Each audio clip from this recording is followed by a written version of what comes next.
PSA Reloaded, man. It's your boy, 3-Letter Man. Subscribe to the channel, man. Follow me on Twitter and Instagram in the description where to follow your boy at. If you'd like to leave a small donation, you can also at $PSAhiphop on Cash App. Y'all see the title of this one, man. Let's talk about it, man. So, let's go ahead, man. Joe Budden was on Nori's podcast over the weekend. And you know the game Nori plays, Quick Time with Slime, where he gives you rappers or whatever and who you like more and everything. So Nori asks Joe Budden, who do you rock with more? Who do you like more, Mobb, Deep, or Outkast? Now, real quick. Now, I know some people are saying, what kind of conversation is this? Mobb versus Outkast. It's kind of like weird. They rap about different things, even though they're from the same era and everything like that. And I know some of y'all are going to say, oh, here goes 3 being in his New York bias bag. I keep telling y'all, first of all, the bias word in music only, for whatever reason, it only applies to people that like New York, that's from New York City. It does, for some odd reason, hip-hop, the bias word does not apply to the South. It doesn't apply to the Midwest. It doesn't apply to the West Coast. For whatever reason, that is attached to NYC hip-hop, which I think is kind of crazy. Now, I'm going to say this. You are a product of your environment. You think I get mad when Southern brothers, I live in the South, when Southern brothers are telling me they didn't like Nas, they didn't like this person, they didn't like this person, I understand it. And I also understand it when Outkast came out and when they said the South had something to say at the Source Awards, that meant a lot to the South because to me, the South didn't have big representation at that time. Okay, you want to say Scarface, but I'm talking about Atlanta for a reason, for right now. To me, Atlanta, I could be wrong. To my people from the A, educate me more if I'm wrong on this. But I feel as a person that loves hip-hop, that pays attention, regardless if I think we just listen to New York music only, that pays attention to music.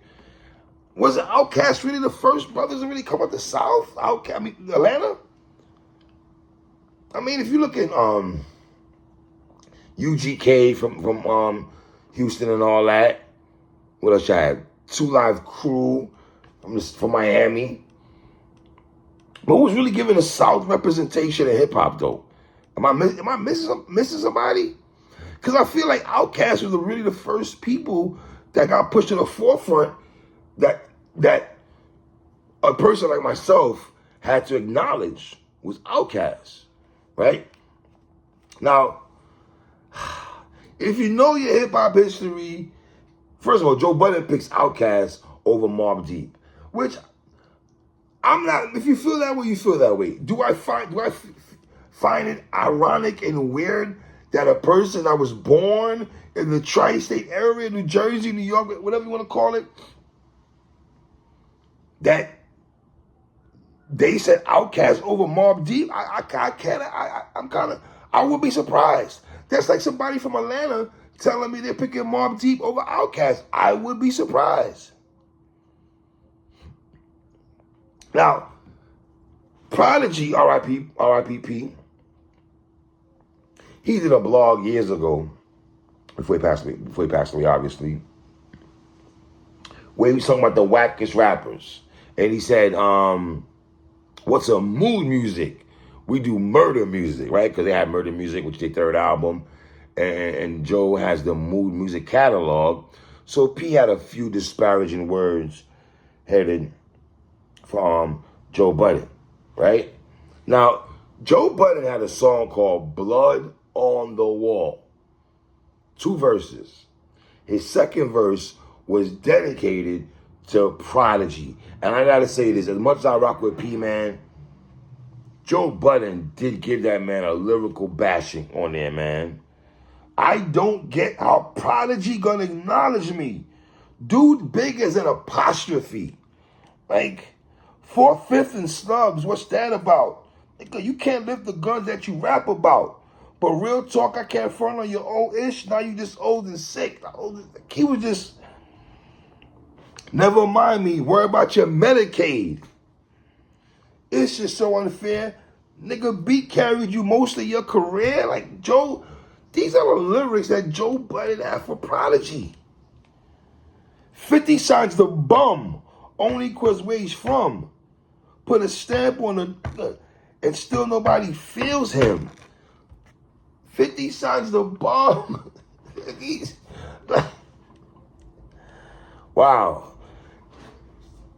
That was hard, Joe. I ain't gonna hold you. That was hard, man. Blood on the Wall by Joe Budden, man. Now, y'all would say that. Let me just tell you about how much I rock with Outkast heavy. First of all, if you new to this page, I do a lot of revisiting of songs. So I did do Return of a G from Outkast. Watson and I, back years ago, we did an Outkast appreciation. We even reviewed the whole Aquemini album.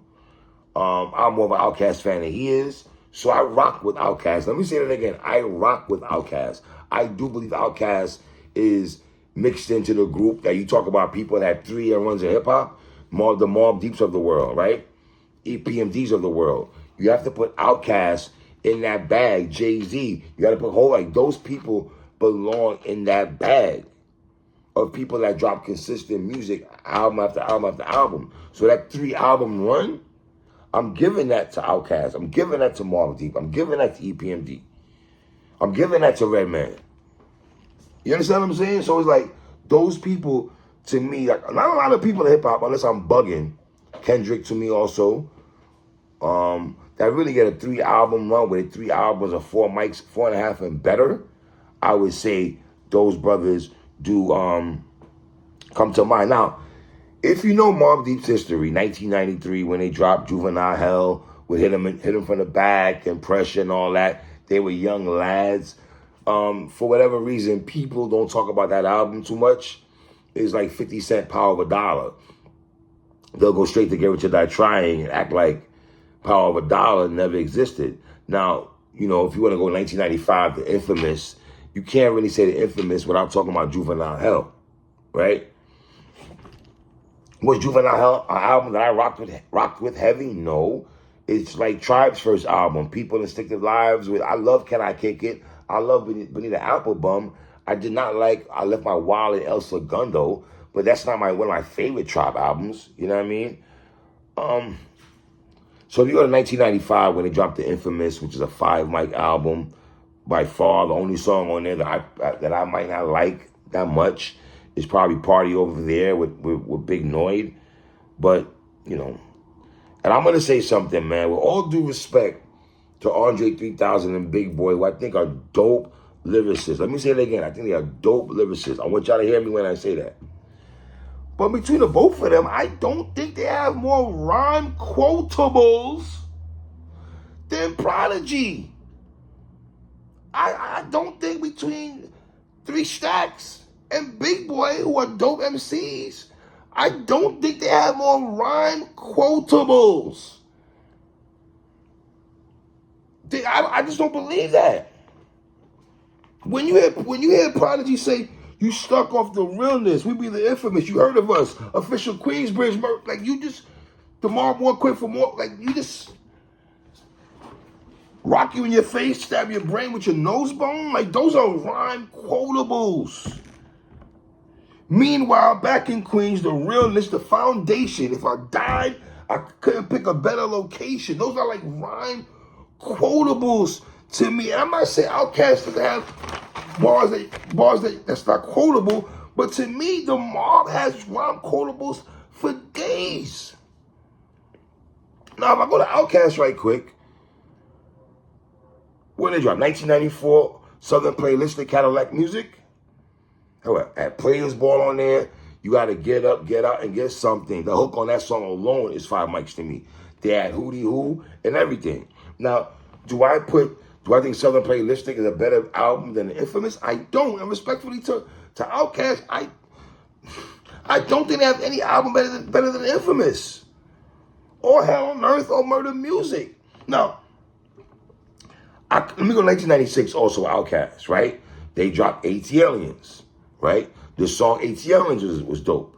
Elevators is a classic song.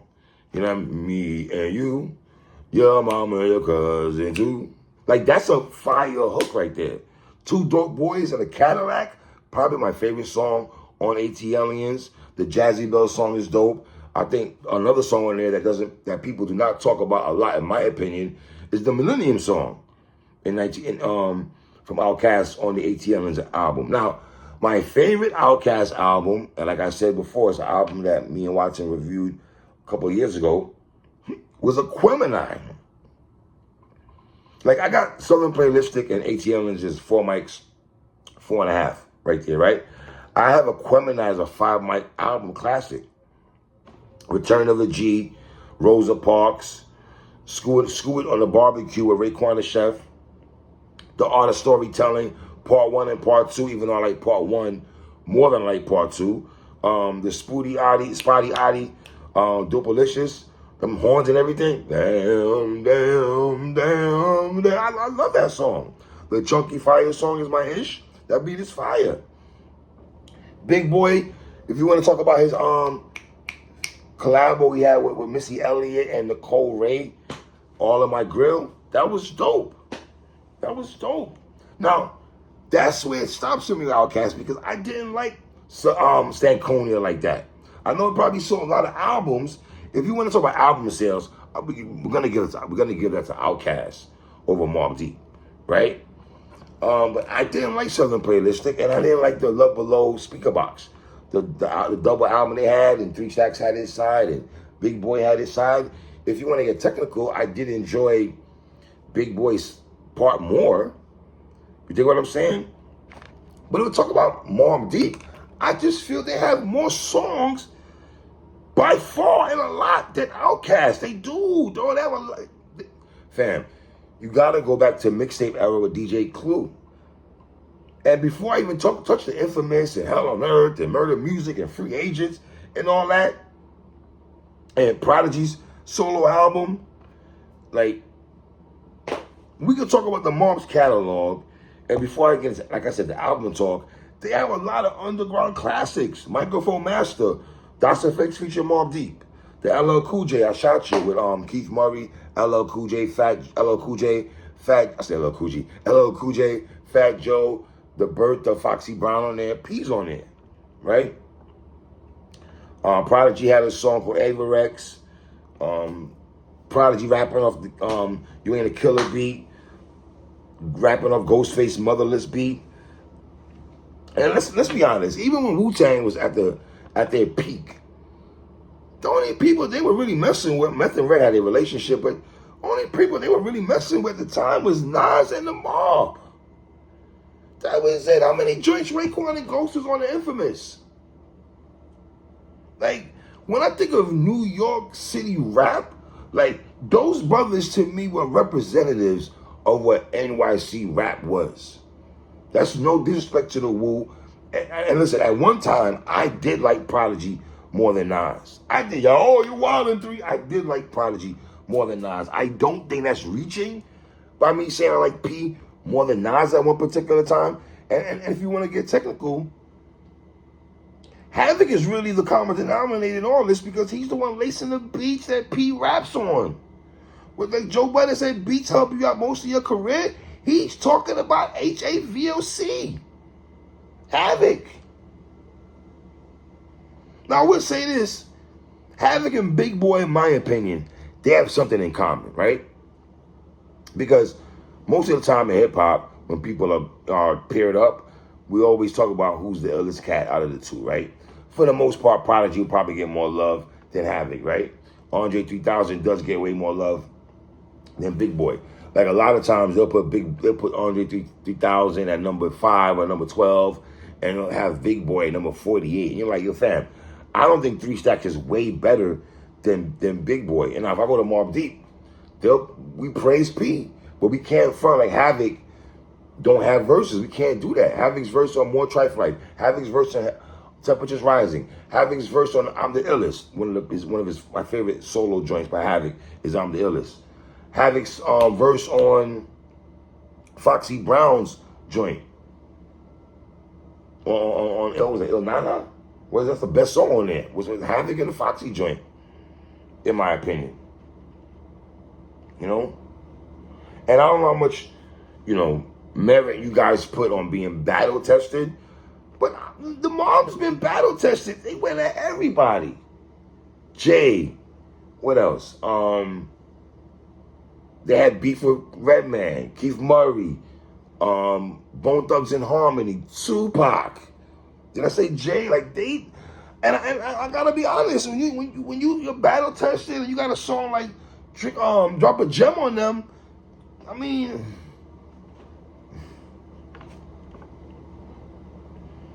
I don't know. I got the Mobb features. I'm giving it to the Mobb. You know what I'm saying? Like, how much underground music the Mobb Deep has, and I gotta be honest, if we're talking about 3 album runs, I respect Outkast 3 album run, but I like Mobb Deep's more. I like Mobb Deep's albums, 3 album run more than Outkast. And Joe Budden, you talking about I'm the only person that puts Mobb Deep over Outkast? No, I'm not, sir. You need to really check my comment section on that blog I dropped, because a lot of people share my sentiments.